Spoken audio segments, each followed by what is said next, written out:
Do.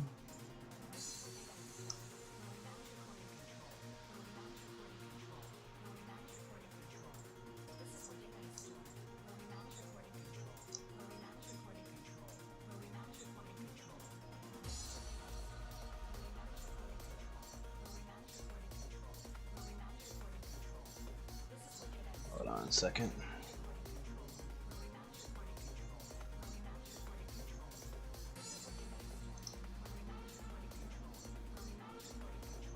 Why am I not able to send a link?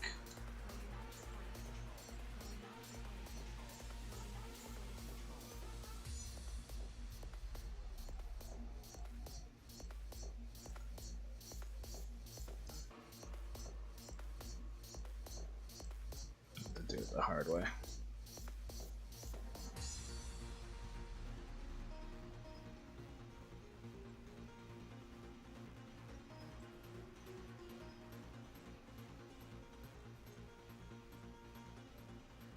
Copy. There we go. That was weird. Wonder why it wasn't working.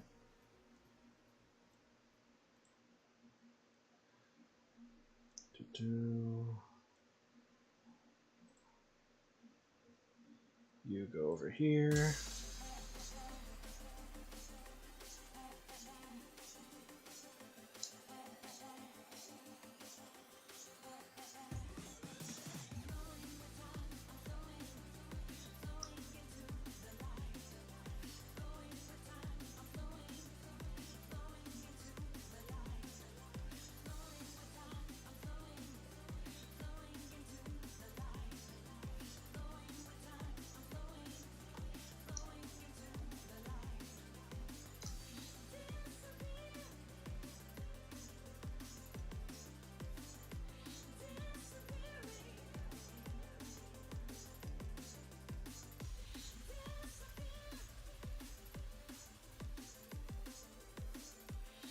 Alright. I want to get this done, so let's get going.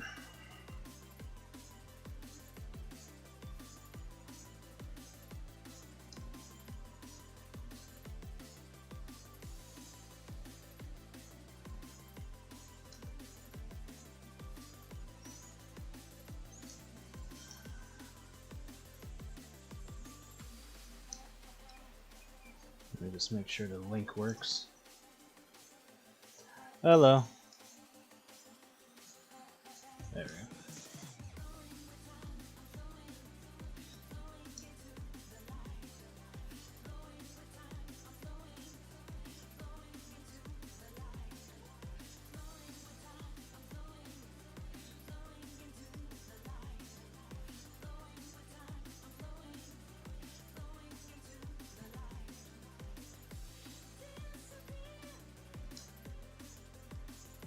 Hi, hi.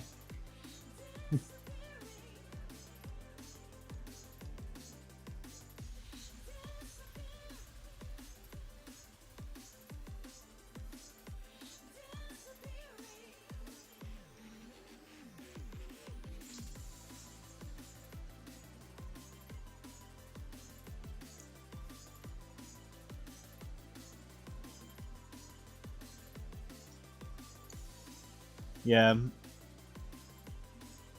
I plan on the next page to be when the negative effects of the collar start triggering.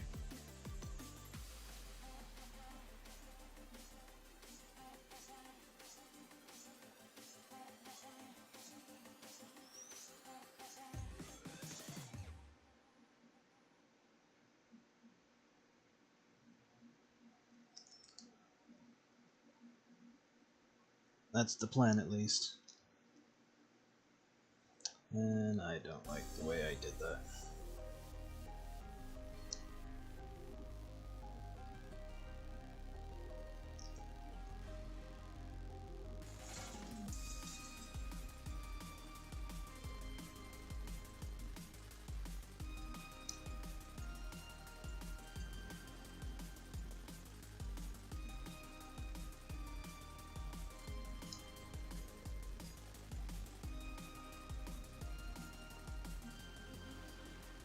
No, she hasn't taken it off yet.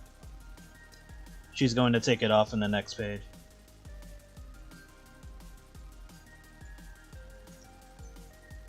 This is just her using it one more time to make herself skinny.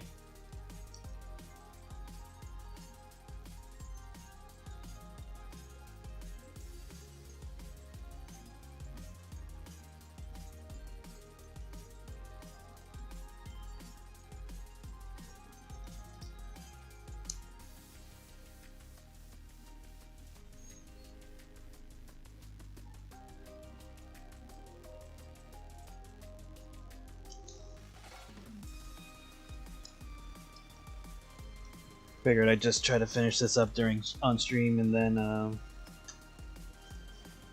do the dialogue off stream.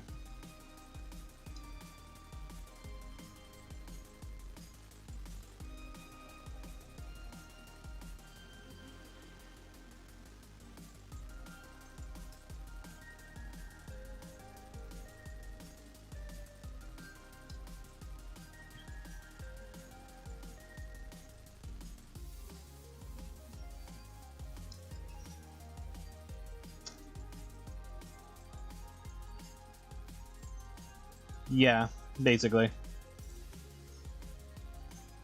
Just deciding how the witch takes it back, because there's like several ideas that can work for it. But I'm trying to pick the one that best represents the character, or like the scenario itself. Because the witch doesn't really have any reason to be cruel to Caitlyn. Because all Caitlyn did was just run off with the collar and then, you know, not return it.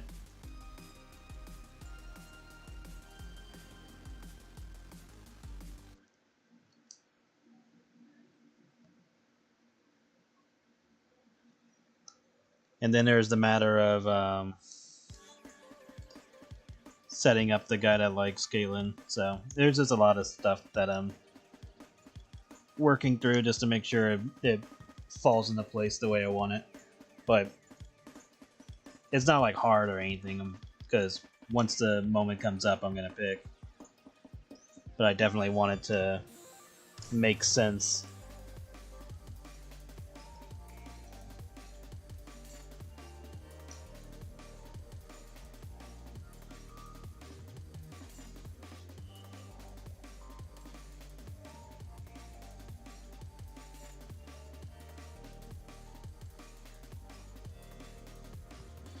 Hey, Frost.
Da-da.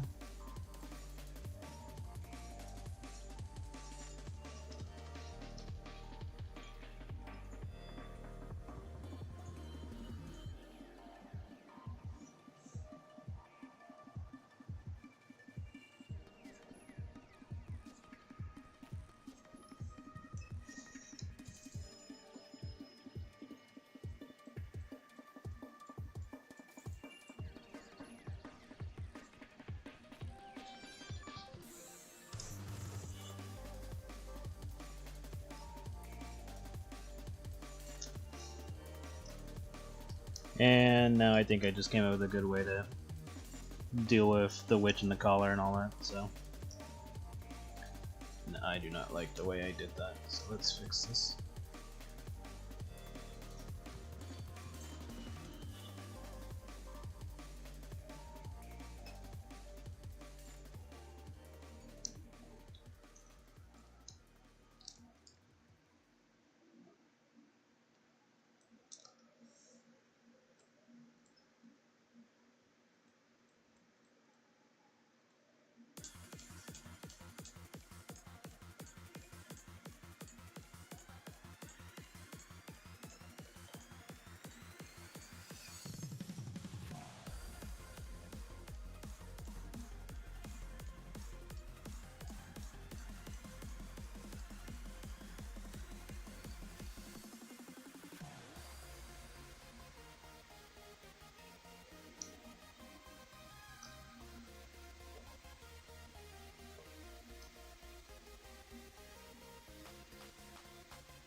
Oh, for Nikkei?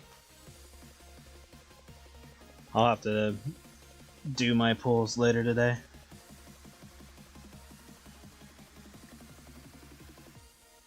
I think 2B, like, the characters from Nier are like literally the only characters I'm missing. Because I came in when Aid was announced. That's what got me to play Nikkei, was because of Aid.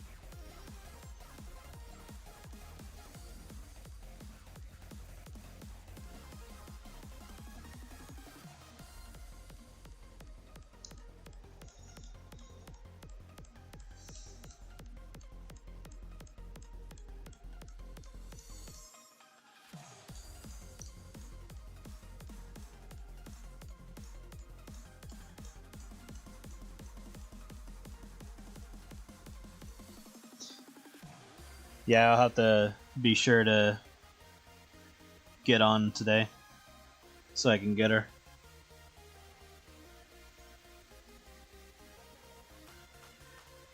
Actually, I know I'm missing characters.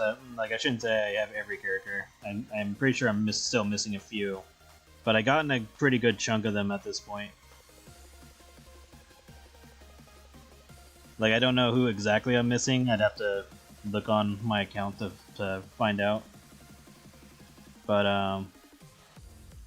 I've gotten a pretty decent amount of characters at this point. I'm trying to make them all like semi-decent.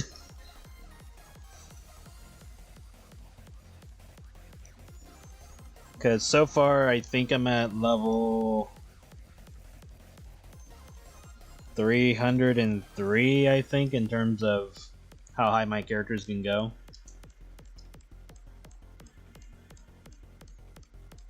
If I remember correctly, I think they're at they're that high.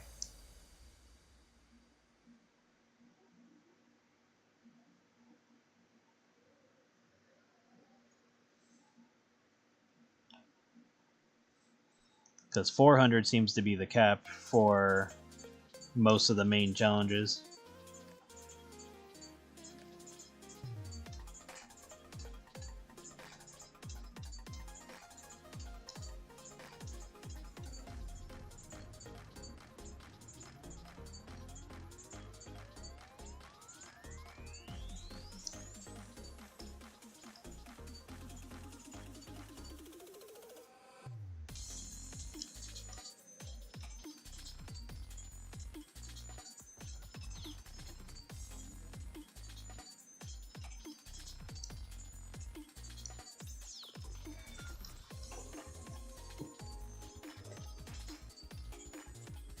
Yeah, I'm not too bothered about limit breaking. I think the only character I currently have that's limit broken. No, I think I have a couple.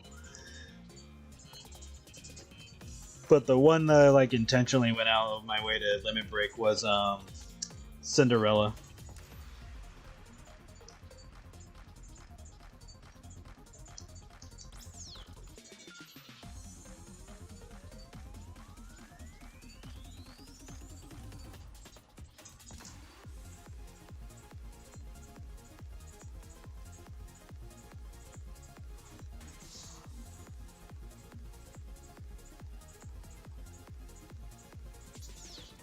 And then I already upgraded her little figurine thing to as far as it could go. Unless there's like a S version of it or something.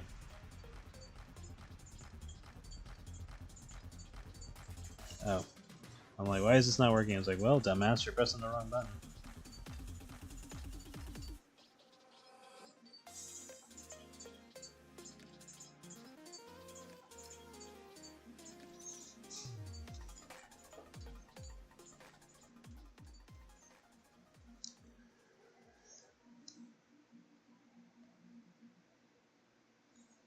Because, like, I've gotten to the point in the game where, like, every maybe, like, 2 or 3 days, my machine thing, the synchronization machine, goes up, like, a level. Because you just get the resources rather quickly.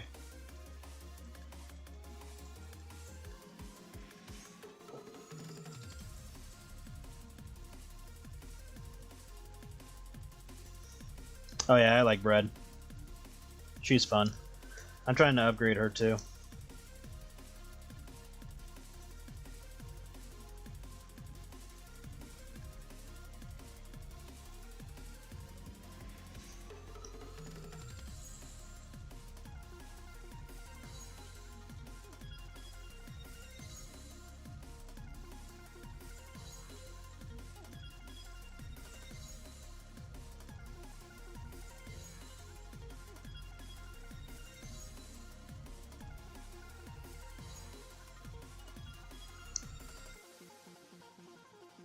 And then luckily, if you've spent or gained enough of those gold ticket thingies, you can just get the character you're missing from their banner. So at least there's like some form of like making up for not being able to get the character through the rolls.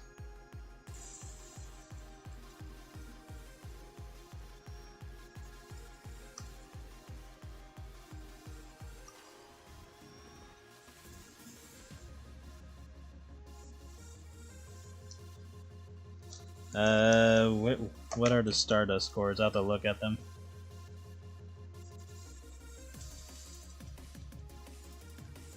Let me look those up.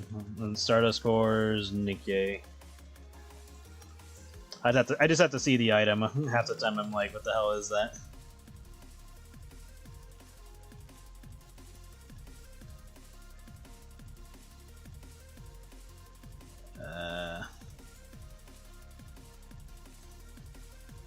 Oh, is that what these things are? The red things? Core dust? Okay.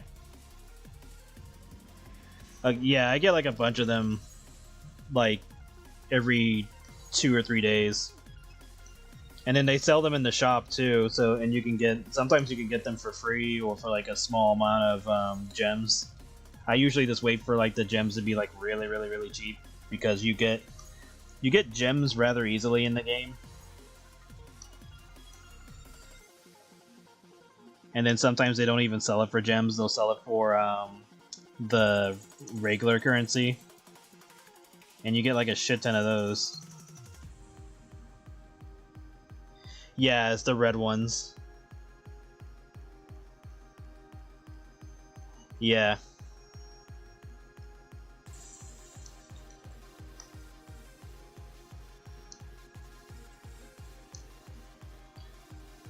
Like, they're a pain in the ass when they don't show up, but you get a pretty decent amount. And then always check your inventory, because your inventory will have like boxes of the stuff.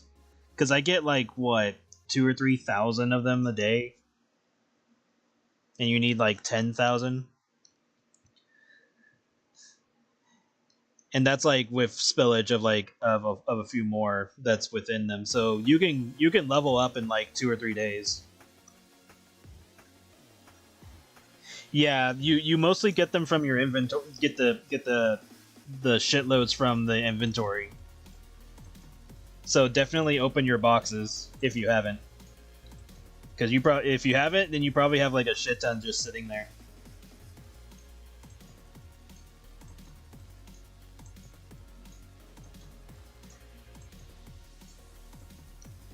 Because every time I open those things, I get like 2,000 or 3,000 just from opening up the boxes.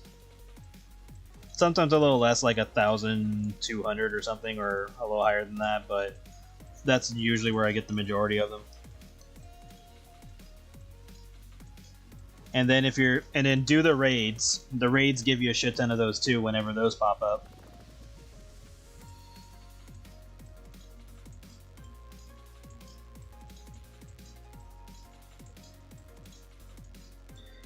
And then there's probably other ways to get them too that I'm just not aware of, because I basically do the most basic run of playing the game.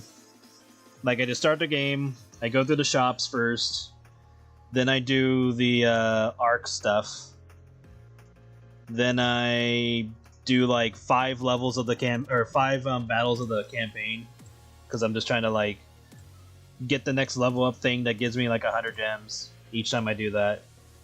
Then I go to my characters, I do the relationship thing first. Then I leave that because I don't touch the Nikes till like the very last thing before I stop playing for today. And I do whatever event is going on. So like I was doing the Stellar Blade event until that stopped recently. Then after that, I make sure to check the dailies so that you get your rewards from that, including the little banner daily thingies. And then after that, I go into my inventory and make sure I check out on everything. And then I go level up my characters. And then if I have enough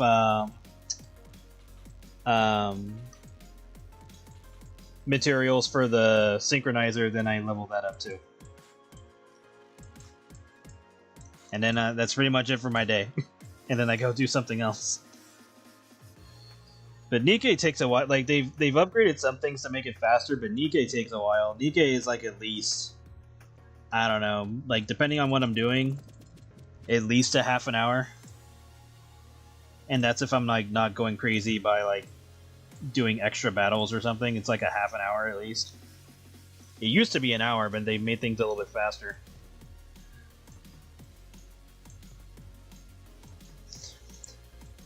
And then you could probably cut down time too if you don't watch the animations for their supers.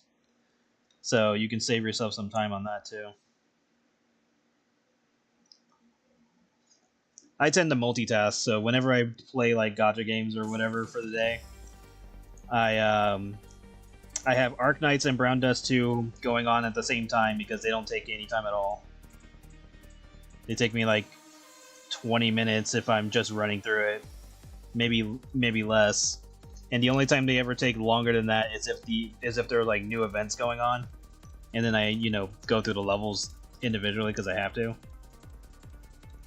Ground Test 2 is kind of fast. Like I mostly just do the most basic shit. I still need to play more of the campaign. I've been kind of like whatever with the campaign, but Arc Knights I put a little bit more attention into since it's the first gacha game I've played. Then it's Nikkei, and then it's Zenless Zone Zero, and then after that I'm pretty much done. ZZZ I need to put a little bit more time in because I'm not doing too much of the campaign. I'm just kind of just playing, get materials, and then leave.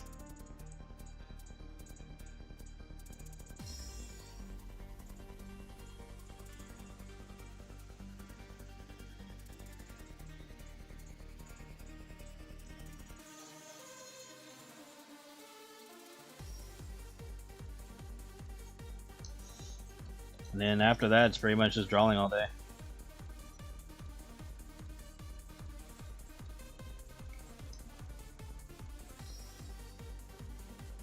But yeah, when I'm playing Nikkei, I try to do everything in that particular order because it covers everything that I do in the game.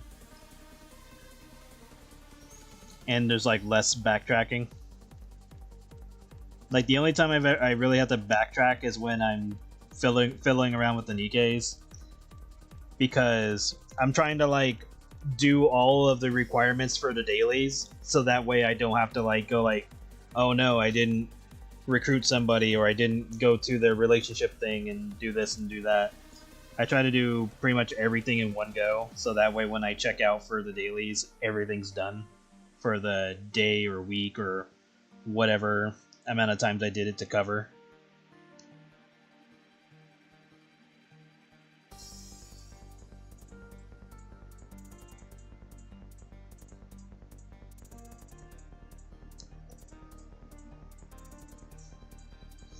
So yeah, there's a method to it. I do the same thing with Arc Knights and Brown Dust and ZZZ. There's like a pattern to everything I do.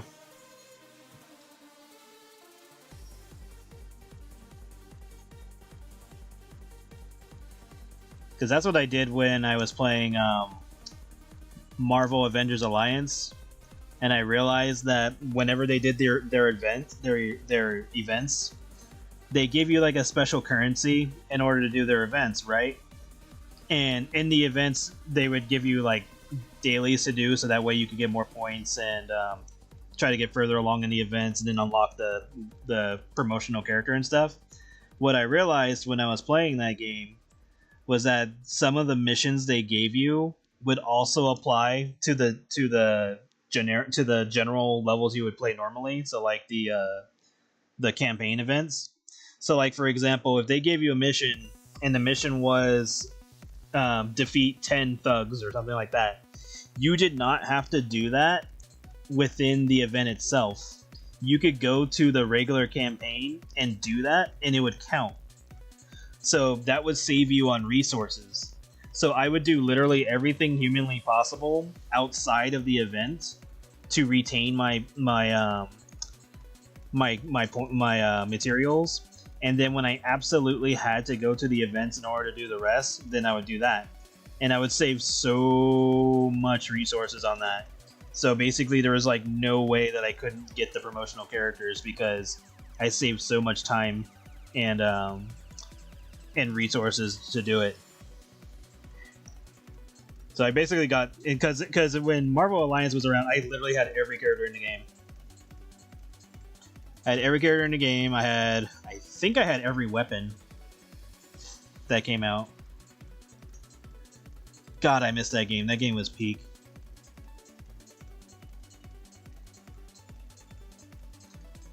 I still felt really accomplished when I made it to the top 1,000 to unlock Deadpool for like 6 months. And the devs were like, oh shit, we did not realize how many people actually played the game. And because a lot of people got pissed that they didn't unlock Deadpool during that time. Like eventually they released him so that everybody could get him, but he was like unavailable to a good chunk of the player base for 6 months, and only the people who were in the top 10,000 had him. And I was one of them. I was like, fuck yeah. And I got there like last minute, like because they were doing like, because they have like a PvP mode, and you had to be like in a certain amount of points in order to get him. And I think it was like the last hour or so, I was like, fuck it. And so I used the best weapons possible that were around at the time. And I just made sure my character or my team that I was using was set up to work in tandem with the weapons. And I just let that, and I just kept playing, going PvP, battle after battle after battle to rack up points. And I ended up placing. I don't know what place I was exactly. All I know is that I was in the top 1,000, or I was in the top 1,000. They later on changed that number to 10,000, like when the second tournament happened. But the first one with Deadpool, it was only 1,000. So that was a fun time, and I definitely missed that game. That game was peak. I remember the last like day of the game, they just said fuck it and made, because they were going to release a White Tiger, because she was supposed to be like the next character to come out. So they basically just released her for free. They just said fuck it. They made everything in the game free because the game was closing, so it didn't matter. And then they made White Tiger so fucking broken in the game that she was dealing like 30,000 damage just because. Oh god, that game was so good. I miss it. There are some people trying to make like a restored version of the game, but it's like a very slow process because it's only like a very small team of people trying to like rebuild the game from scratch, and they've gotten pretty far so far from what I've seen, but it'll be really cool if they can restore all of it in its entirety. Like, I have a version of the game, but I don't have it like completed or anything. So much fun. Man, if I did more than one gacha, that'd be overwhelmed watching. Yeah, Organize was fun. Or is fun. I enjoy it. At some point, I'll stream myself playing games again. I just enjoy drawing more. Does magic exist in World Gates? Yes.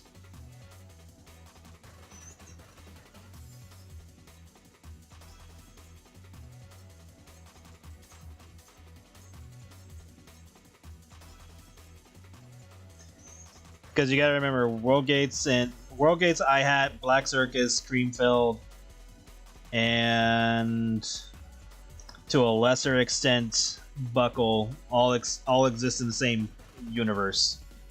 Buckle is a bit of an asterisk because it's more of like a alternate dimension, at least for the time being, until I decide what I'm doing with the reboot. But yes, all the other ones are connected to the same world. So if it exists in IHAT, it exists in World Gates.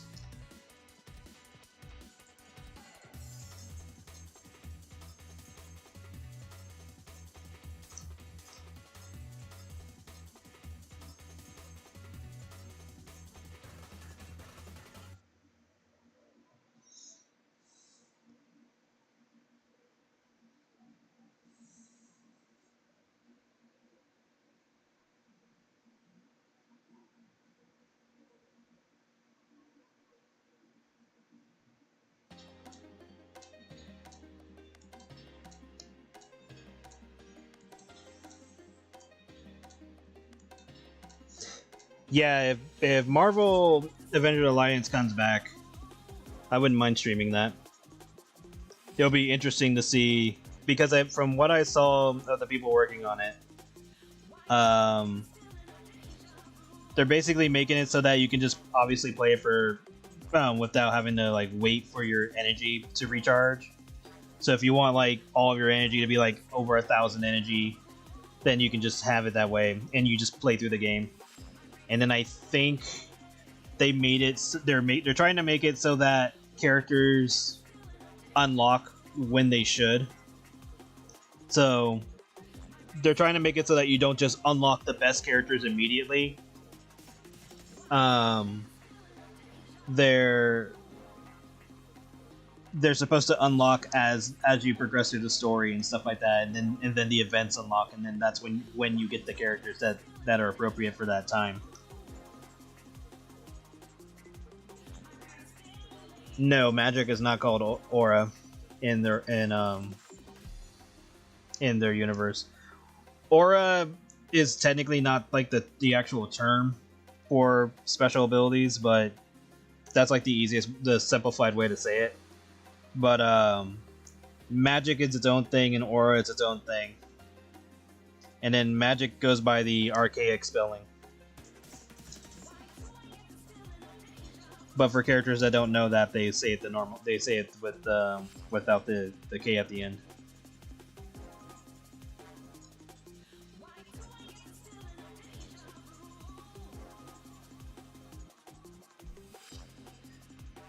But yeah, the people working on rebuilding the game are, God bless them. Like they are trying to keep it so tight-lipped so that nobody can ruin it, because they are fully aware that once they release it fully, that there's a chance that Disney will, cease and desist it. So right now they are doing it hush hush, and the only person that's like putting out the information, he has like no ties to the people working on it.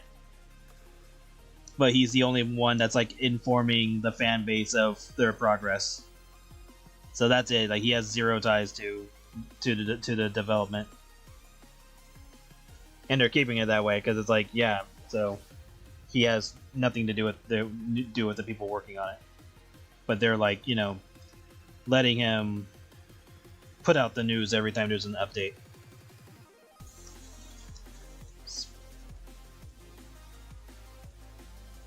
Hello.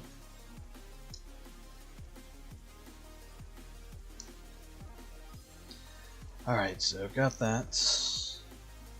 Let me make another layer so that way this is easier to get rid of.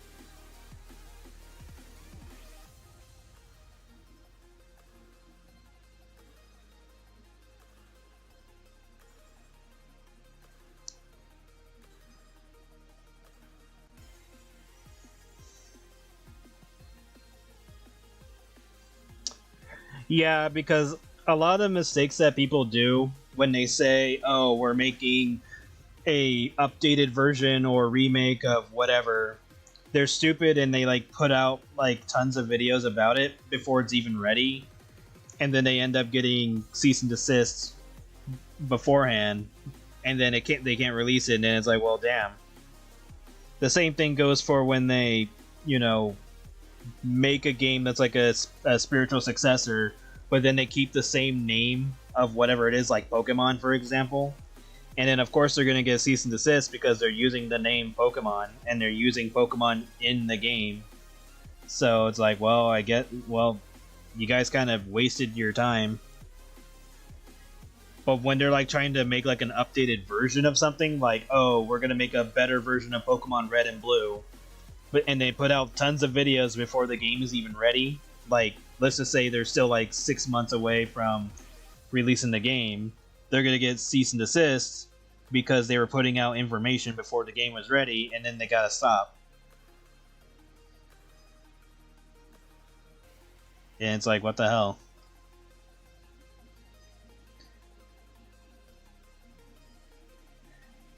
I think the only company that initially didn't really care, but they had to like react just because of copyright law and stuff like that was Hasbro with My Little Pony when they were making Fighting is Magic. And like the only reason why Hasbro had to tell them to cease and desist was because, you know, if you don't do that to a certain extent, then by law the property becomes public. Like there's a little bit more to it, but like if you leave it alone too long, it becomes public sort of thing, and then it becomes public domain, and then you lose like your hold on it, on the IP, and so they had to cease and desist that. But the creator of Friendship Makes Magic went and helped out the people who were making that game, so that's how them's fighting herds became a thing. And long story short, with that particular series, they got screwed over heavily in the end, and the game ended up being basically unfinished in the end. Like, all the characters they wanted to make got made, but they weren't able to like fix any balance problems that they wanted to because everybody got let go. I forget the full story about it, but it was just like really just a lot of bullshit happened with that company. Or with that group. And it was really unfortunate. But Fighting is Magic is fun though. I'll have to play that at some point again. And then similar stuff happened with Skullgirls, which I don't even know how the hell that scenario happened. And it just, with Skullgirls, it feels weird because all the people involved, except for like maybe 1 or 2 people, I've met in real life. Like, I've met them personally. So it feels weird in that scenario. Like, especially with Mike Z. Like, I've been to Mike Z's house. I hung out with him. Me and one of my friends, like, we went there and hung out with him, and chilled. So that's just such, and so like when I heard about all the shit that was going on with them, I was like, excuse me, what?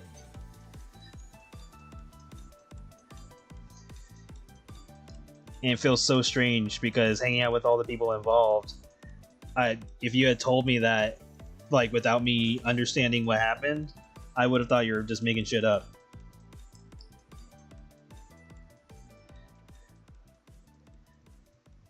Well, in the case of Fighting is Magic, it wasn't really like Hasbro was being like mean or anything or evil about it. It was just they had to cease and desist, or else they lose My Little Pony as an IP. Like, the IP becomes public domain, and then anybody could make anything with the property. Like, that's the thing you gotta understand with when it comes to stuff like that. And so the creator of Friendship is Magic, Lauren Faust, she like lent them or gave them a hand with like new characters to use for them's fighting herds, and then that's how that happened. That's how they got their own characters to use, because she helped and designed them for them, which was really cool because you go from being My Little Pony fans to getting characters made by the person who was creating Friendship is Magic, My Little Pony G4. So that was really cool.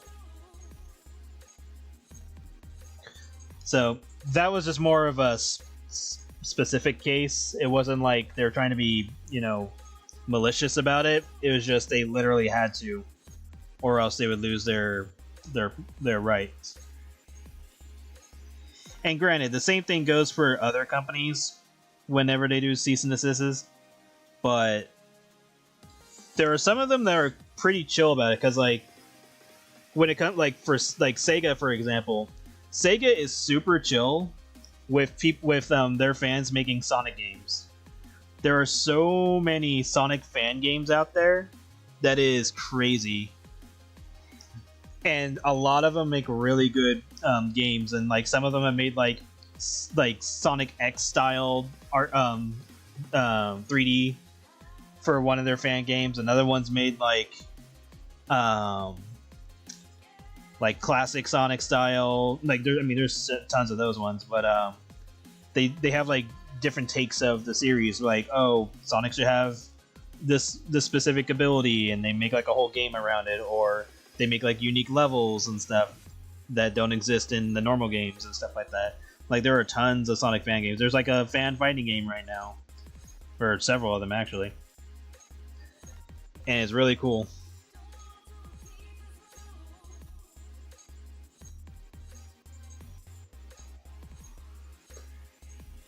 Animating button mash. I'd have to look that up.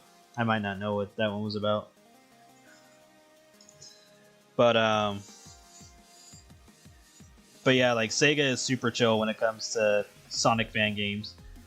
Just don't try to do anything else with their properties. Like, if it's anything other than Sonic, then they kind of get a little pissy about it for some reason. But when it comes to Sonic, they're like, nah, let it go. Very rarely will they ever cease and desist a Sonic fan game, but it might be like a very specific scenario. Like, I think one that I'm aware of had to do with like the creator contacting like people offline, or offline and stuff like that, or like trying to do some shady shit. So that was like one of the few cases where Sega's like, yeah, no. So as long as nobody screws that over, then we're just gonna have a shit ton of Sonic fan games. And then some fan games have been like reworked into their own like series. Like I forget the name of it, but there was like one game that was based on Sonic, like the modern Sonic games, but it's using a different character and has its own story. I'll have to look it up. There's another one which was called Freedom Planet. That one was originally a Sonic fan game as well, and then they got upgraded into being its own series, and so far it has 2 games out already. But yeah, Freedom Planet is really good because it's like Sonic style mixed with like Sparkster and Gunstar heroes, and it's a really good game.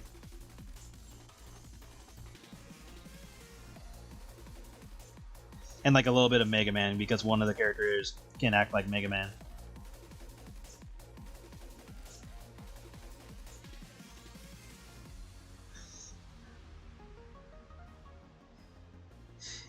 Yeah, like every company has its ups and downs, and Sega's no different. But at least when from my perspective, at least there are like decent amount of times where Sega has just been like really chill, and they actually try to work with their fans. But then you have moments where Sega's being dumb, where they don't continue working with like creators such as well, actually, I think in the case of Sonic Mania, I think Sega did want to make another Sonic Mania type game, but the people who were working on it, or who worked on Sonic Mania, wanted to work on their own game. I think that was the case with that. But still, like Sega should definitely invest in back into 2D Sonic, and not like Sonic Superstars, which isn't a horrible game. It just had a few problems here and there. But oh, thank you for subbing, Noble Mount Flute. But like, yeah, they should definitely invest in making more like 32-bit Sonic, or however many bits the Sonic CD style is, or the Mania style is, and just make more of that. Like, it's weird that they don't want to. I mean, it's not weird. I know the reasons why. It's probably just costs a bit of money. But sometimes 3D just doesn't hit the same like the way 2D does. That, and they need to start using the characters that they have access to. It's very weird that there is so much lore. Like, okay, obviously we have to ignore the Archie comics now because they're not canon, and they're also no longer associated with Sega. But even with IDW being the current canon Sonic comics, there's so many characters, so much lore. It's weird that the games rarely, if at all, reflect that. And so far, the most we ever got that's even close to acknowledging anything from the comics has been Sonic Frontiers, with like 2 comments about Tangle and Styx. So maybe it'll happen in the future now that Sonic has become much more relevant in the past few years. So it'll just have to be a wait and see type of thing. But hopefully more gets used when it comes to stuff like that. Yeah. And granted, I understand that a good chunk of characters from the Archie comics can't be used anymore because of Ken Penders. But the ones that can be used should definitely be showing up, like the Freedom Fighters. It's like, how do you have access to such a very cool group of characters and not use them for the games? And it's odd because, well, not odd. What's interesting is that now that they've done their timeline organization, they have acknowledged that that Sonic Spinball is canon to the games, and that game has the Freedom Fighters in it. So by that logic, the Freedom Fighters are canon to the games. But from what I understand, the planet that Sonic goes to in Spinball is Mobius, which is from the cartoons and stuff like that, and the comics, and that is treated as a separate planet. So we would have to have a game that sends Sonic back to that planet and then go off from there. So that could be a scenario where Sonic returns to Mobius, and he like doesn't have like Amy and Knuckles with him, but maybe Tails, because Tails makes sense to bring along. And then the rest of the crew are the Freedom Fighters that you team up with, and they would have like the abilities they should have based on whatever the scenario is. So that'll be interesting if that's the case.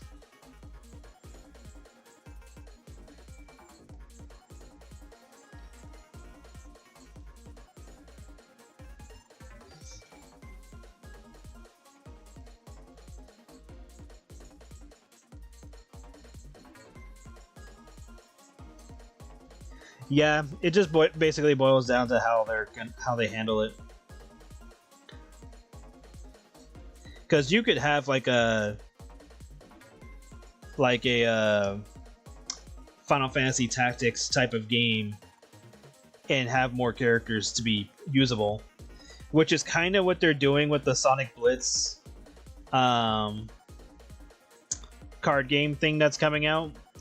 Is there is data of characters from the comics in it, and so if that game does release and those characters are available, that's going to help out dramatically with introducing the comic characters to the game, or to more people. And hopefully, if that works out, they'll use them in the mainline games.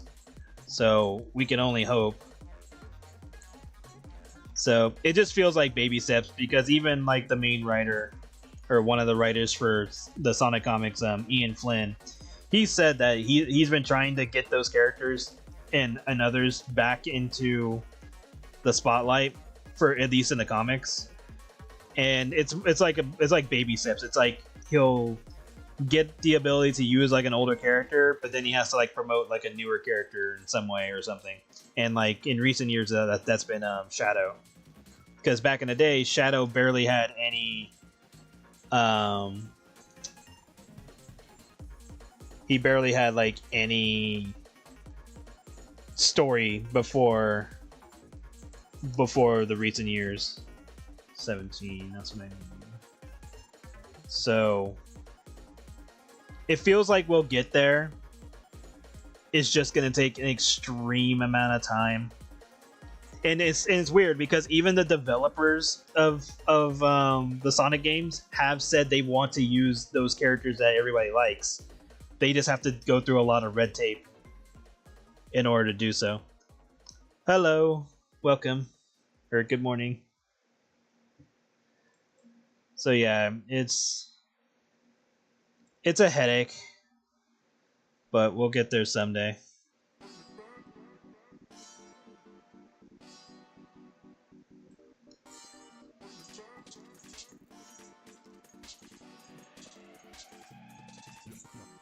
Oh yes. Yeah, it's been a while since I listened to Bumblecast. But yeah, he's talked about this stuff a lot. And he's even said like he would prefer to bring back characters the way they should be. So like, for example, Shade the Echidna, he says that he would like to bring back the character as she should be. Like, you shouldn't have to ignore her history or her being an Echidna in the first place just to make her come back. Because if you can't bring her back as the character, then it kind of defeats the point.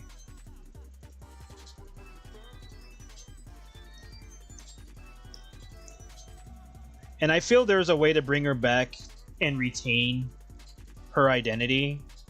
You just have to ignore all the other stuff that she's linked to. And somehow it's kind of like the problem with Knuckles, where because of so much content that was built around him in the Archie comics, they have to tiptoe around what they can use of him. And so that's why there's a lot of lore built around him and not for him exactly. And that's been the issue with Knuckles. Like, Knuckles doesn't really get to have any more lore other than he's the last of his kind. We know there was some tribal stuff because of Sonic Adventure, and then that's kind of it. Anything else is basically built around like the the island itself. Like, oh, here's ancient technology and here's other stuff that's linked to that technology. But that's why they made like the Fall Star Island or the Starfall Islands for Frontiers. It's linked to Knuckles' island, but it has nothing to do with Knuckles specifically. We just get a lot of like side information about it. That way they can't get in trouble with Ken Bender's bullshit. It's sad, but that's like the only way they can do it. And so I feel they could do the same thing with Shade, but they would have to link it to like side information and not Shade herself being linked to Echidna's being trapped in another dimension, because that was similar to what happens in the Archie comics, and they have to like tiptoe around that. So yeah, there's a lot of bullshit when it comes to Echidna-based characters. Yeah, it is such a headache.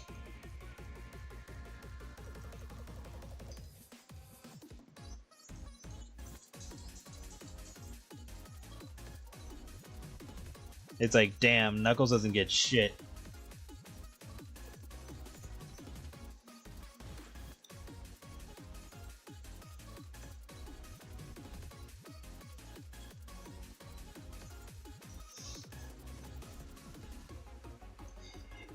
And sadly, it's like it's just a situation that should have never happened in the first place. But somehow it happened, and unfortunately, we have to deal with it.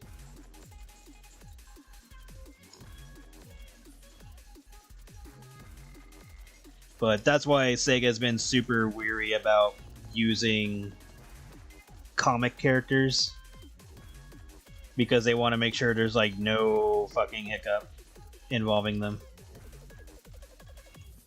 So whatever characters they have that are 100% theirs, they are most likely going to have more attention put on them at some point. And it seems like the card game and whatever Frontiers added might help that. But we won't know until the next game. Meanwhile, hopefully they make the fucking mobile-only game come out.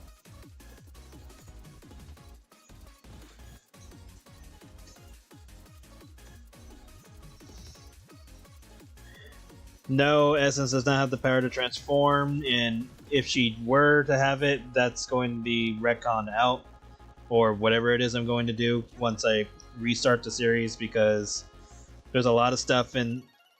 Like, I've already told you this, like, basically everything you're reading about World Gates currently is no longer canon, because it's going to be having a heavy reboot at some point once I get other things squared away.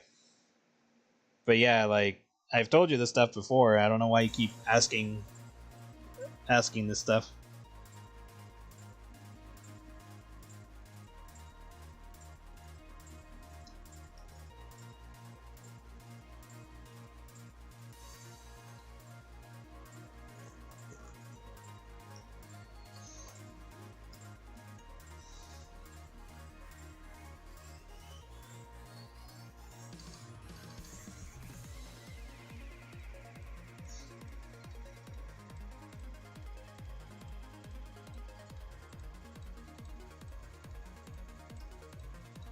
Yeah, like that was a good idea. The murder of Sonic the Hedgehog, that was a really good idea.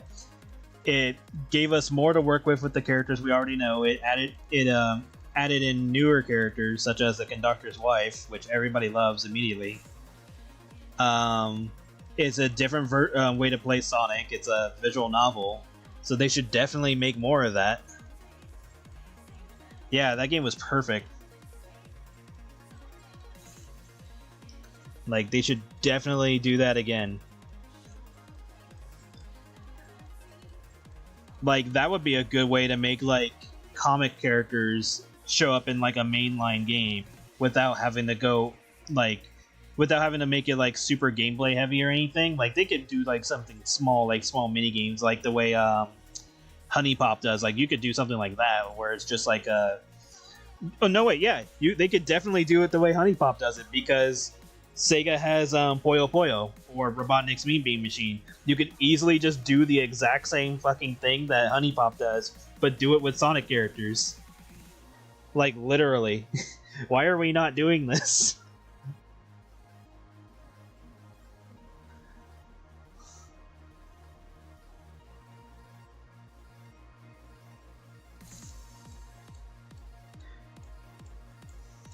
No, she's called Essence because that's the type of creature she is.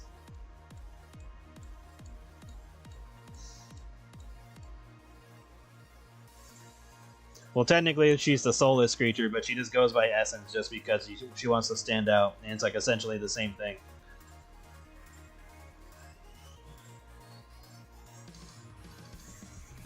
But yeah, you could just make a Honey Pop version of Sonic and still keep it as a visual novel thing. And yeah, you can literally just do it that way. Just make the mini games the Puyo Puyo.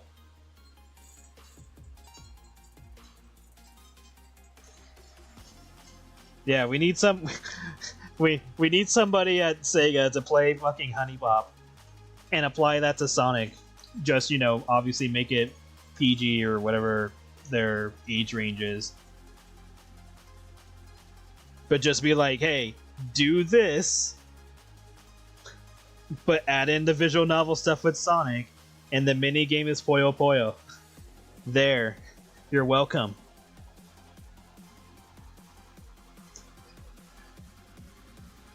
Hell, you know what? We need somebody to just make a concept video for that.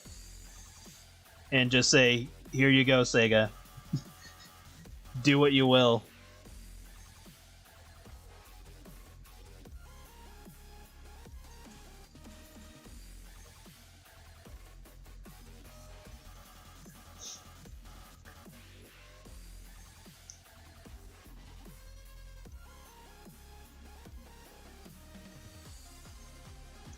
I mean, isn't Miku Sega anyway?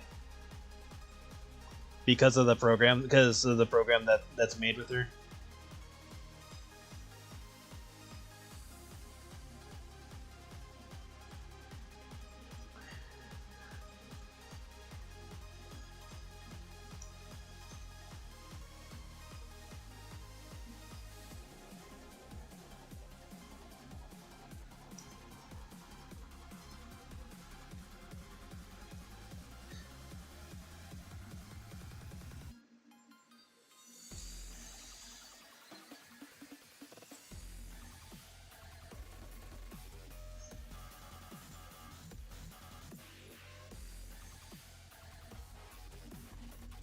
And plus, Sonic's come across other characters. He's come across fucking Spawn. So, him meeting Miku is not even like the most amazing thing in the world to me. He's met Sabrina the Teenage Witch. He's met Spawn. I think he met Savage Dragon as well, if I remember correctly. He's met Segata Sanjuro, who has canonically turned into Kamen Rider Ichigo because they're the same actor. And Segata Sanjuro has shown up in the Archie comics during a fight with Sonic. Okay, now the SpongeBob thing is the confusing part. It's like, what the hell? Why SpongeBob? But fuck it, you know, Sonic can be whoever the hell he wants at this point. He's already been in Smash Brothers. Yeah, and the the Justice League. So, oh yeah, and OKKO. That one was a bit weird because it just kind of amounted to nothing, and it was just kind of there. And then OKKO had, like, story problems, personally. Like, it just felt like things were being rushed and making less sense as time passed. Like, OKKO was kind of suffering the Steven Universe problem of rushing their story.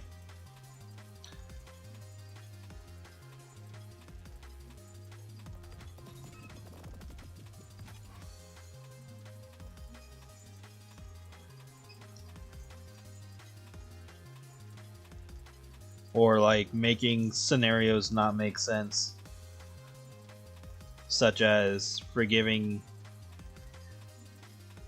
rulers that commit extreme genocide.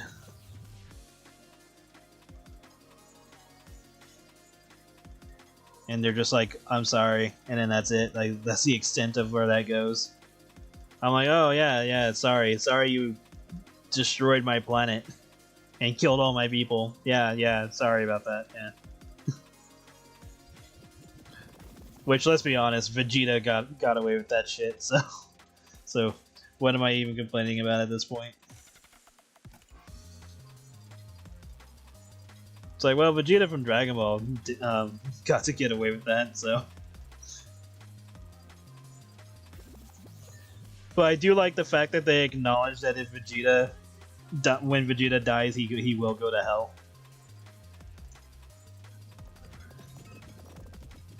Which I wonder if that changes now, like with everything that's happened in recent years. I wonder if that still stands. If he'll still go to hell.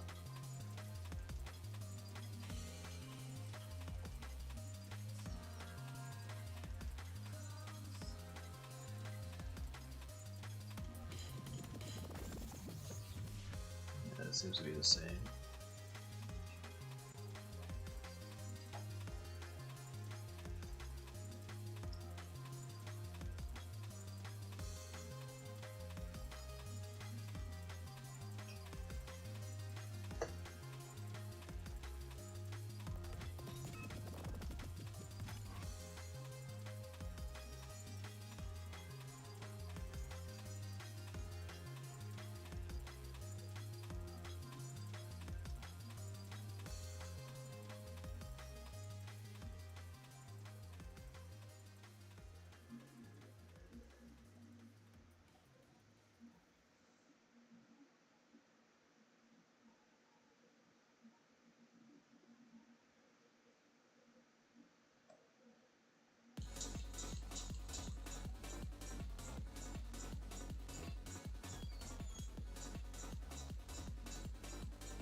Do.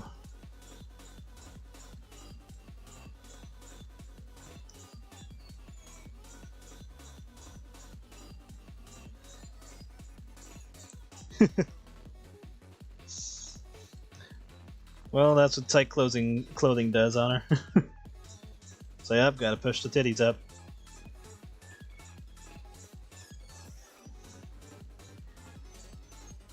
They're definitely going to swell pretty soon.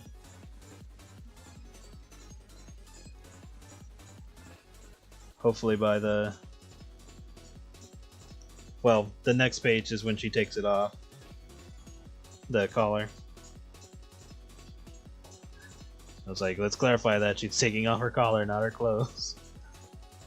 At least, well, her clothes are going to be ruined, let's be honest, but there. Obviously, I won't be able to show that on stream. But something to look forward to.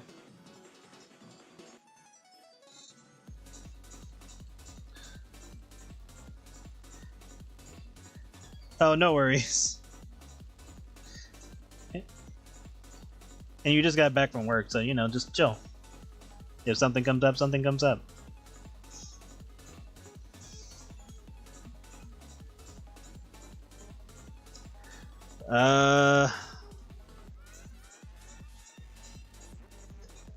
Well, assuming I don't touch anything,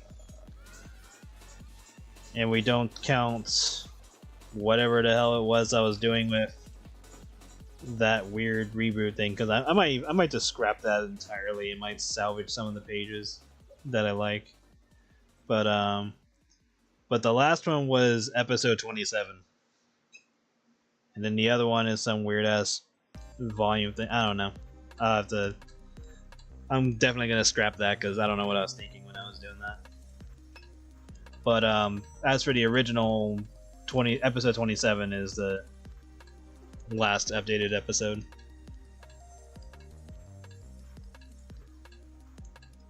But there's just going to be a lot of changes in general because I'm taking everything into account of what I've introduced in IHAT.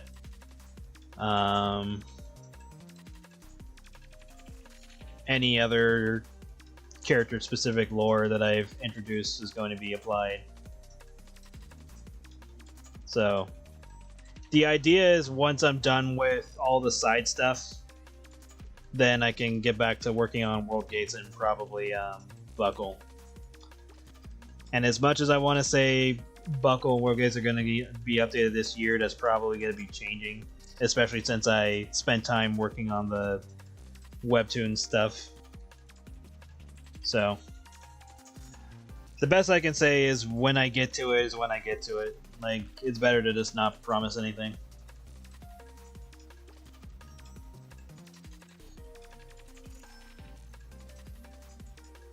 Because there's just a lot I want to do in very little time.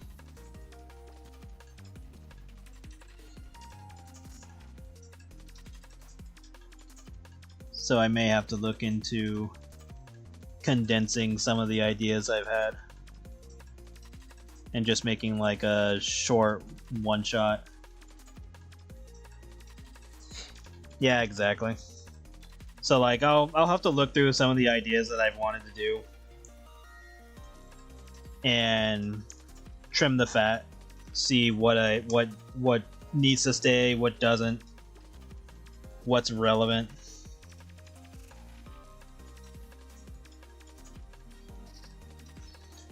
Definitely not make them super long when if it's unnecessary.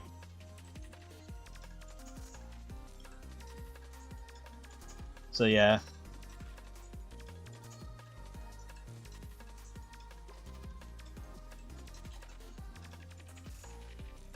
Because like a lot of the Creamfield ones, those ones can be condensed dramatically. Because only like a few of their stories are actually relevant, and the other ones are more like side stuff.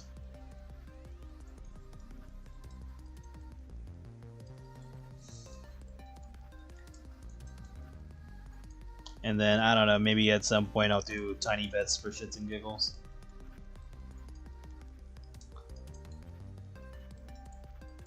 Because I've had some plans for that. There's been like 10 different comics I've had plans for. And so far, the only series with like actual progress has been IHAT. IHAT and the original World Gates. If we're going by how far long it was going. And I guess to an extent Buckle and I guess Black Circus is kind of getting there, but IHAT's the only one with like an actual story that I'd finished.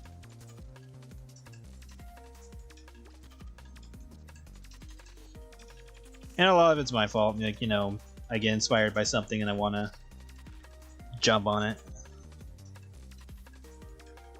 But back then, that was just like, it wasn't like there was anything going on, because back then I didn't have like a Patreon or anything like that. It was just me drawing for the sake of drawing. Which is still the case now, but now there are more people involved. Well, not more people involved, but like, I have people reading my shit with intent. It's like, oh shit, I want to know the rest. Like, oh, okay. But yeah, like, primarily my thought process has always been I'm drawing whatever I want to draw, and whoever's interested can join the ride. And luckily, a lot of people have been interested, so yay.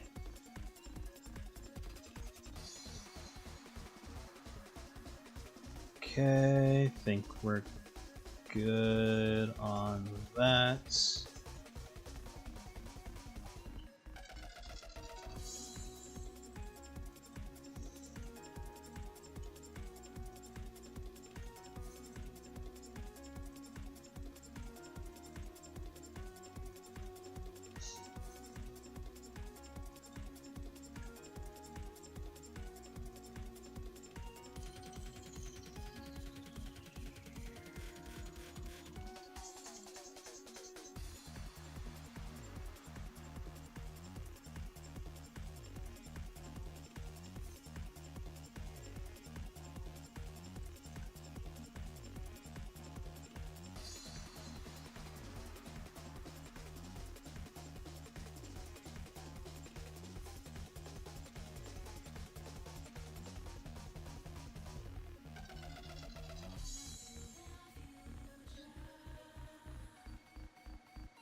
She's just happy that she can abuse the collar. Like, she's just now finishing eating cake, and then, you know, just letting out a happy belch. And then the third panel, she's like, okay, in 3, 2, 1, and then the collar triggers, and she loses her engorged belly. So she's just, you know, enjoying her abuse of the collar.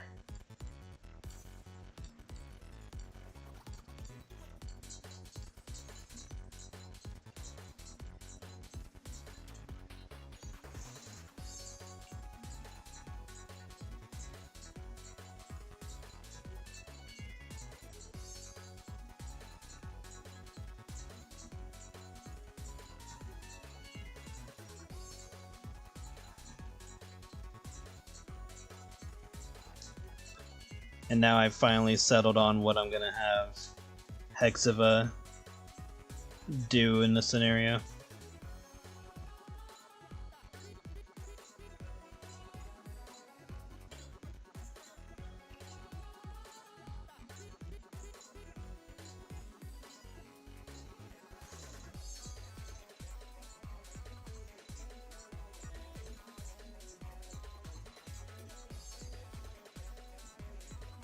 Because that was one of the challenges, was trying to make her stay in character, but like not be unreasonable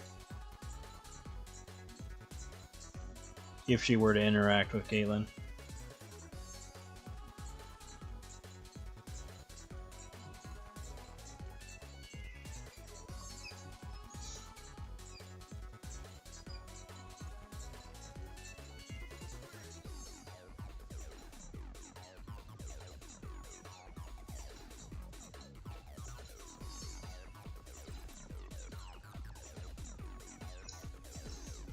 Yeah, because she doesn't know about the side effects of the collar, so she has no reason to be thinking deeply about it.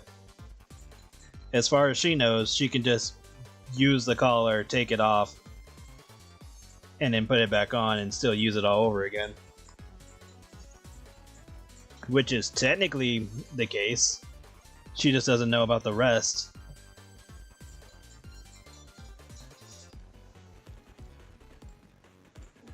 So it's more of just lack of information on her part, because she wasn't told about the side effects if she were to remove it. Hexiva was about to tell her until the other witch showed up.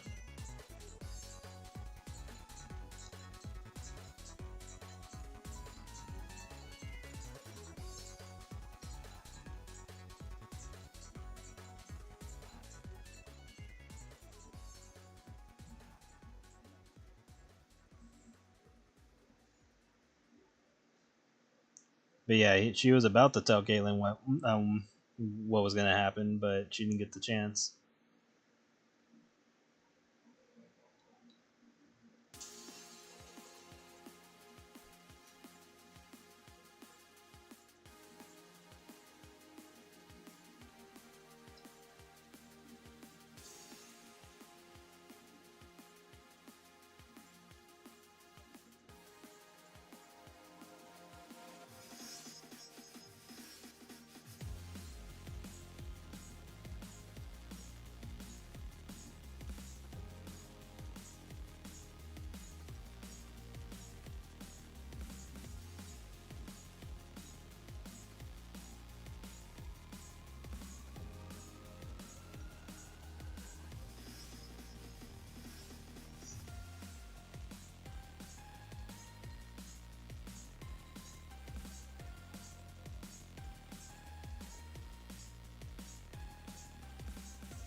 And then eventually I'll need to make Caitlyn's bio.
Okay.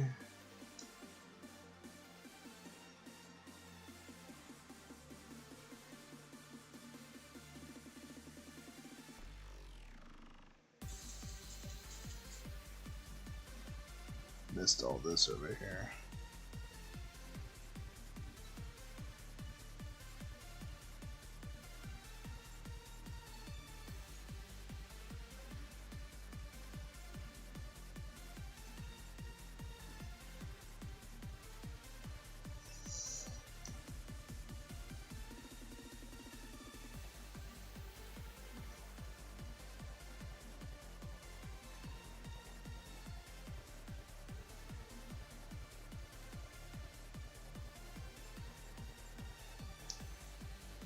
think we're good.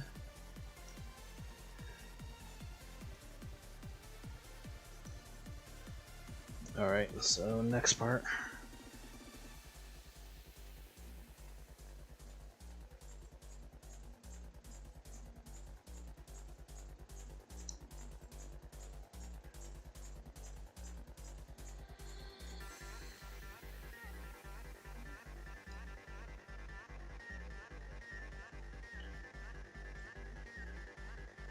I believe it's at 30%. Let me check. Yep.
Actually, I don't think I didn't do anything about that.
I'm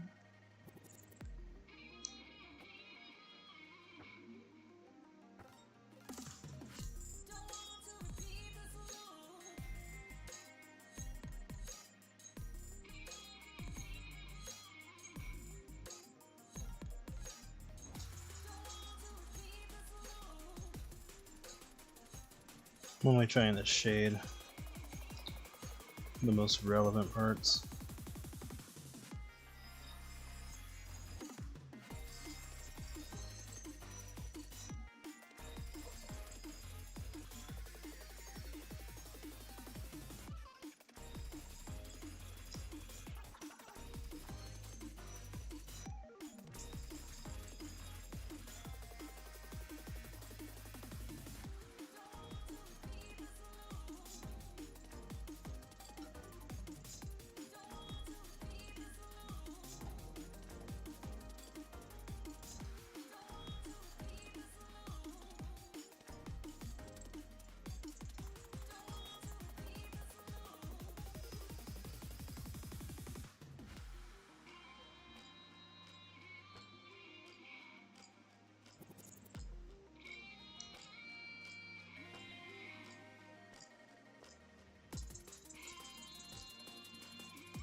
What type of Sonic game is a good one to try? I mean, the Genesis ones are good. Sonic 1, 2, 3, and Knuckles. Those are good. Sonic Mania is good. Sonic Adventure 1 and 2 are good. Colors is good. Unleash is good if you don't care about the whole werehog thing, because if we're just strictly talking gameplay, Unleashed is good. Frontiers is good. Generations is good. I mean, there's. It's easier just to tell you which ones are not good, are not as good, but even then, that's a bit of an asterisk because it's like you kind of have to like get used to the gameplay to understand. But if I'm just telling you which game you should try starting off with, try Sonic Mania. It's an easy way to get into it. It's a side-scroller based one, just like the original Genesis games. So if you can get to play those games too, go for that. But in terms of like easy access, either try Sonic Mania, maybe Generations, or Frontiers. Any of those three should be fine. 3D Blast, that was a good one. I enjoyed it when I played it. I should probably try to look for it to get it for Genesis, because I still have my Genesis.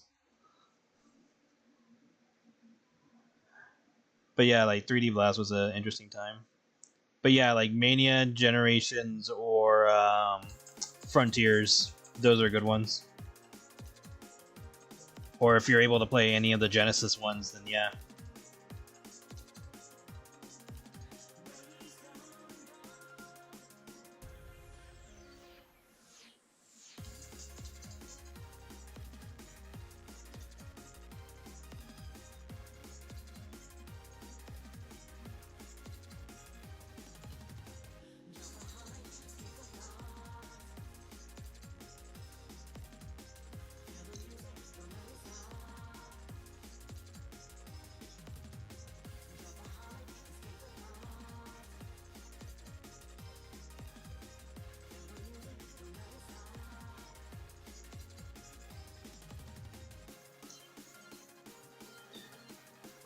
.3D Blast? I think so.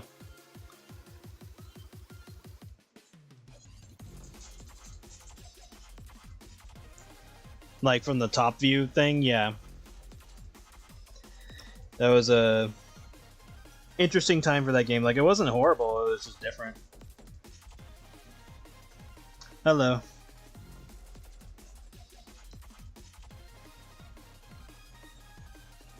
Like, honestly, the werehog isn't even like the reason why the werehog isn't like awful is because the gameplay was fine. It was just weird to turn Sonic into a werehog when you have other characters available for that exact reason. It's like, oh, you want a beat 'em up thing? Okay, we have Knuckles for that. Oh, you wanted to use a stretchy arm character? Well, assuming there isn't already a character like that, where, I mean, Bunny Rabbit exists where she can actually do that.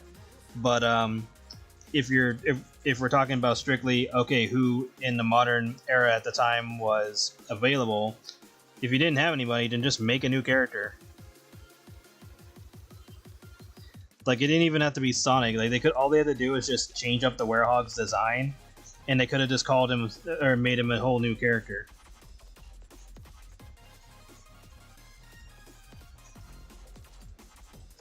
I mean, hell, they could easily just call him Wolf. Like, that would have worked. I would say Fang, but there already exists a character named Fang, so.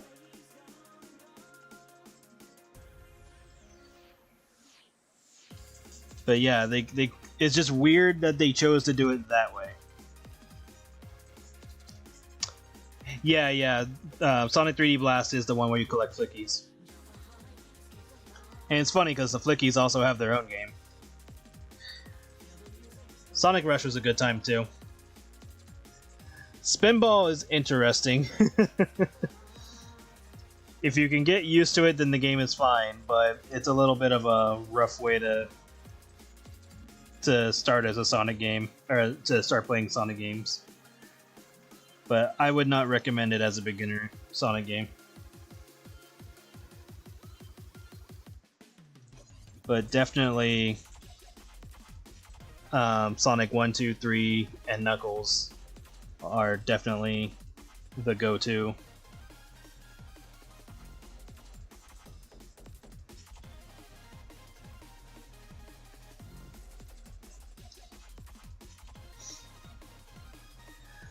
Oh yeah, Mean Bean Machine, hell yeah. I still have mine.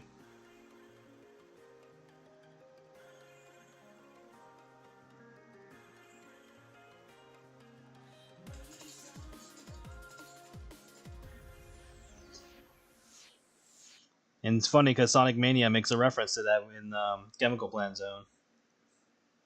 It's like, oh shit, you're playing Mean Bean Machine, and you get to unlock that as an actual game mode to play.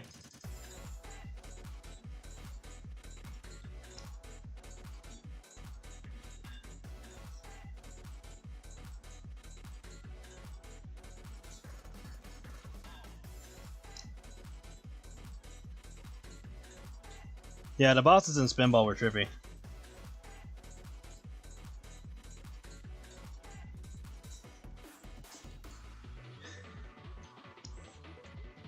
And then Sega CD or Sonic CD is also good. It's better to play the more modern versions of it because you have less load times. If you were to try to play that back in the day, like on original hardware, the only downside was just the load times between jumping to the future and the past and special zones and all that. But other than that, CD was fine.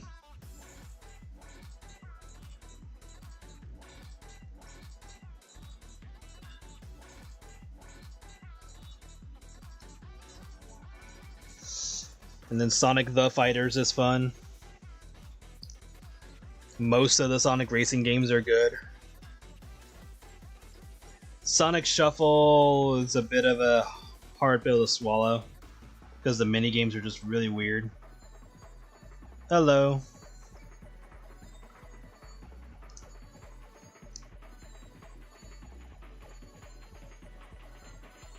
Sonic Riders are good, the Rider series.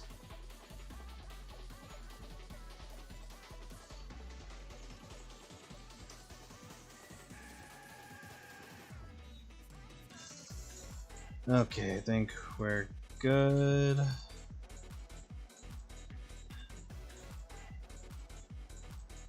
Probably could have tightened up on some spots, but that's okay.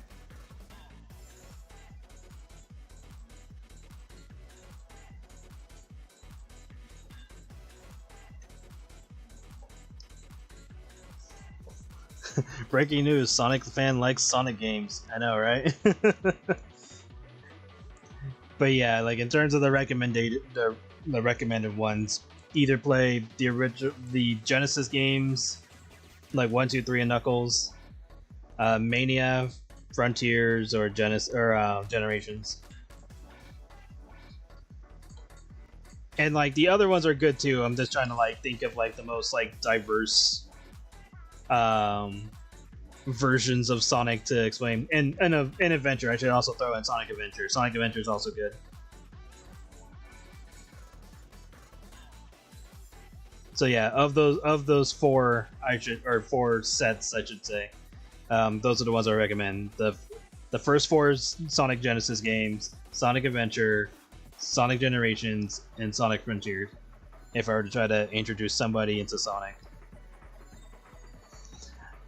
I think Adventure is probably like the better go-to in terms of like people into 3D games type of thing. Sonic Adventure is definitely like the better starter because Sonic Adventure is basically like the Mario 64 of Sonic games.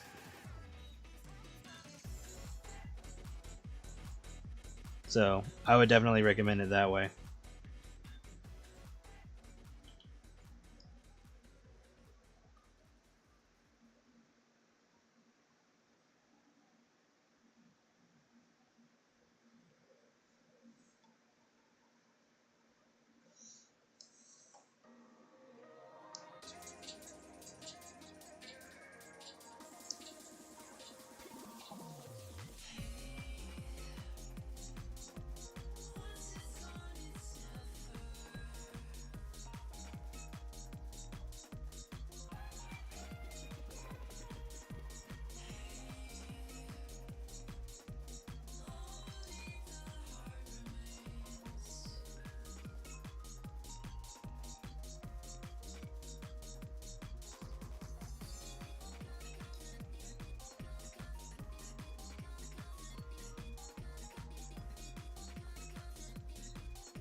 Okay.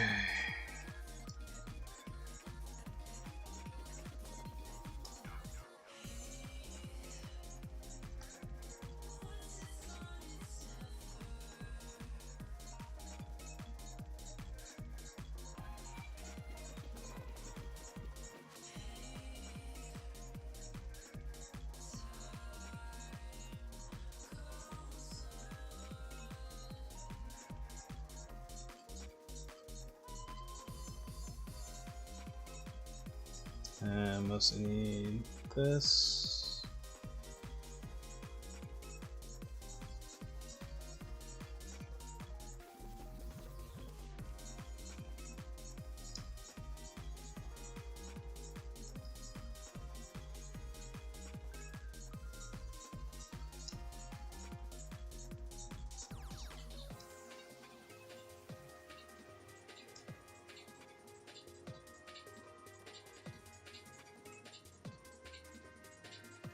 I know, right?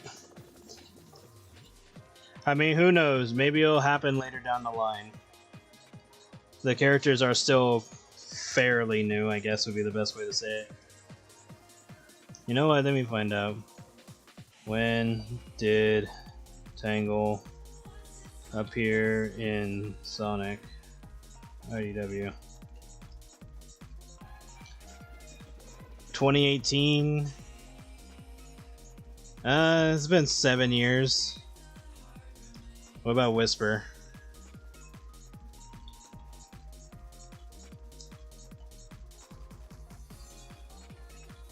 Same thing. Yeah, who knows?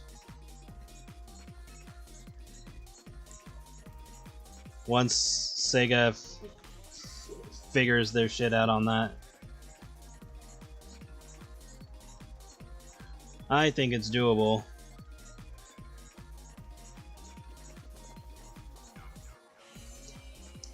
But at least currently they are like unofficial couple.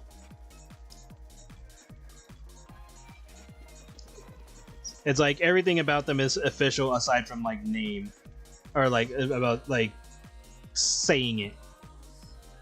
They just don't want to say it for whatever reason.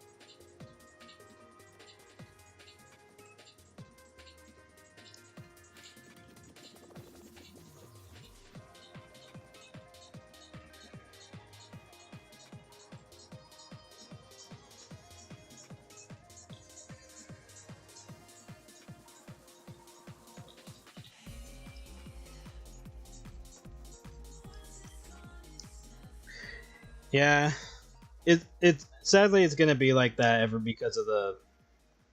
I mean, not just Ken Penders, but like multitude of reasons. Like ever since all the issues and stuff they've had with the Archie comics, they've hammered down more like rules and stuff like, oh, characters like Sonic can't be in a relationship, he can't show extreme emotion, he can't lose, or he can't be like put in a scenario where everything goes wrong or something.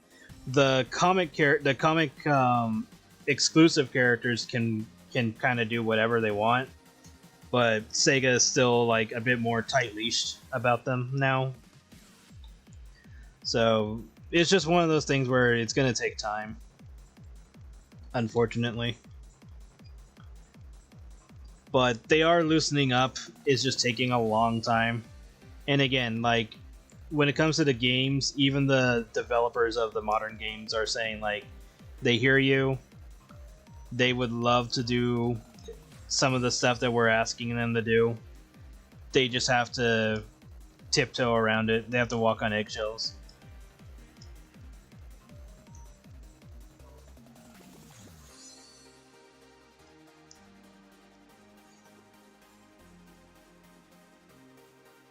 So I think eventually it'll happen eventually, but it's just gonna take a lot of time. And hopefully by then, people who are like, super fans of Sonic, or want to see Sonic go further, and hopefully no legal bullshit happens in between. Hopefully we'll give more depth to the series that it used to have in the cartoons and comics. Because oddly enough, the games aren't as deep in comparison.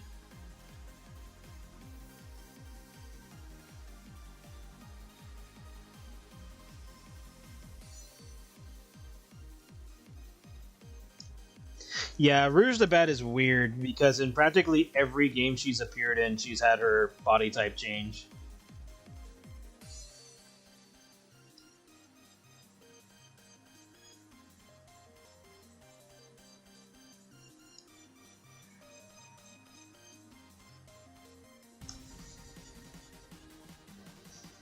Like, I think the thinnest she's ever been was in Sonic Heroes, where she was like ridiculously thin. She was like basically a stick figure in that game. Where are you? There you are.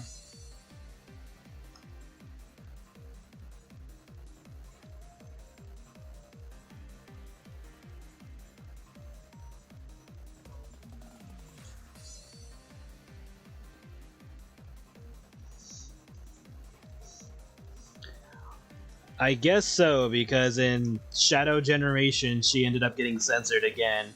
Not only did she get her boobs covered up more, but they also got rid of or they like covered up a lot of the exposed back skin or back fur that she has.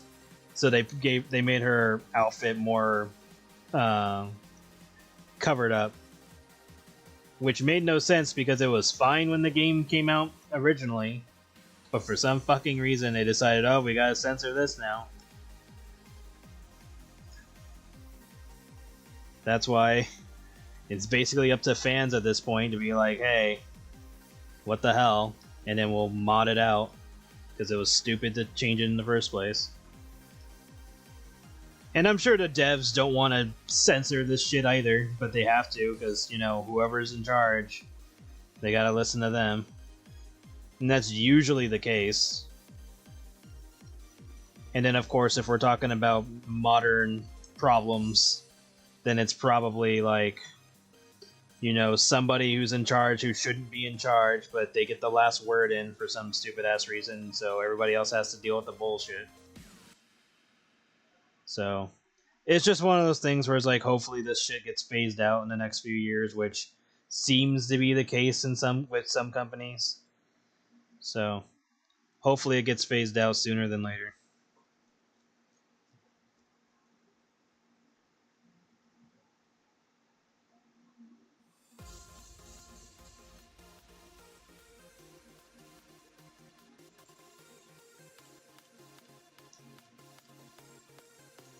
It's just one of those things where it's like, we did not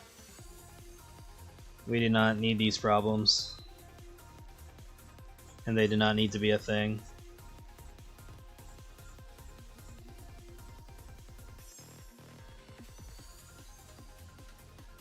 I want this one, but I don't like how I did that.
Yeah, sometimes that happens in games where it'll either glitch out or you might find some area that is buggy because it wasn't intended for you to get there, but you might have like clipped through or something. It happens. But that's like the fun part of older games. Or it's like interesting to see how certain games load in certain areas or information because they'll make like special areas for like cutscenes or like certain scenarios that you wouldn't normally be able to go to, but you can see it like floating out of bounds. Like in I can't remember if it was, I think it was Grand Theft Auto Vice City, I want to say. There's like a beginning intro of the game where you see like a car chase going on, and they're running through the city. But when you pay attention, the part that the part of the city that they're running through doesn't actually exist in the game itself, like playable. But if you look out of bounds, you can find that area floating in the middle of nowhere because they used it for a cutscene.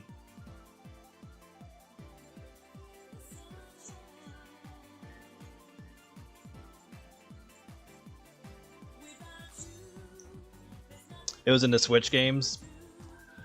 Depending on what game it was, it could have been either intentional or something else. Like what game was it? If you know what it was, if you remember.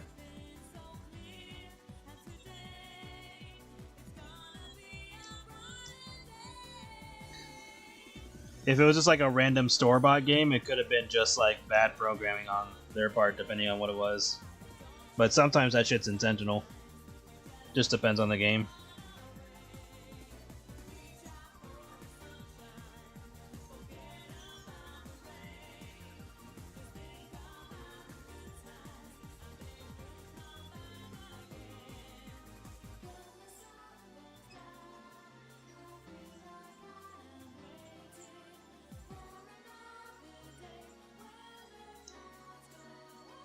Especially nowadays, a lot of stuff like that is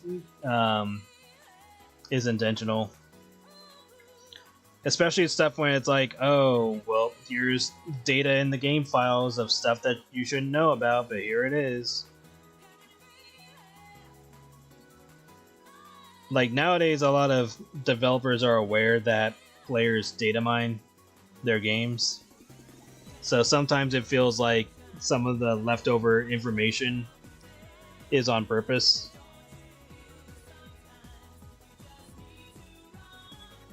Especially when it comes to games like FNAF. Like, you definitely know that they're aware.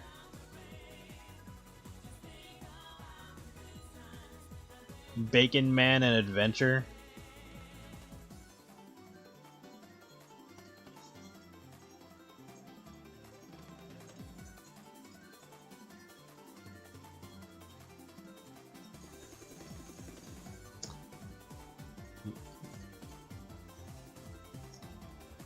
Hold on. I'm looking into it.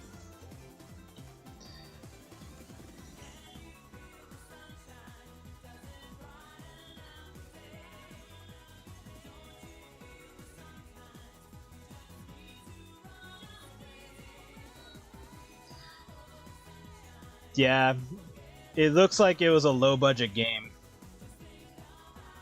that just kind of may have had that scenario just happen. Like, you might have just, came across a weird glitch or bug or something and just made that happen. It looks like it was trying to be similar to, like, Earthworm Jim, but not really. I mean, I'd have to watch gameplay of it to be more informed on it, but hey, if you found something buggy, that's cool. I mean, if anything, you should probably record it and post it if nobody else has. Get a little bit of notoriety on that.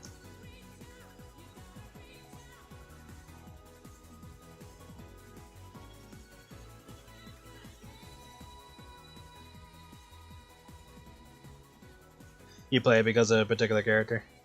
Yeah, that happens. That happens with me sometimes. I was like, oh yeah, I want to play that because of this one character, and then you find out that you can't even play as that character, and then it's like, well, what the hell? That's always the shittiest thing with certain games, where you see a character that's really fucking cool, and then you realize you can't play as that character. Or that the character has, like, an extremely minor role.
And with that, I think I'm gonna call it for now, because there's nothing more I can do that I want to show, because the rest is dialogue and all that. But and no, I'm not gonna zoom out for reasons. But but yeah, all I gotta do is just finish up the dialogue, and I'll be able to post this on Patreon. But yeah, thank you everybody for coming. I will stream again tonight at 9 p.m. Pacific time. And in the meantime, I am probably going to eat something or whatever, and then work on something. But yeah, thank you all for coming, and I will see you again tonight. All right, you guys have a good day. You guys take care. Bye bye.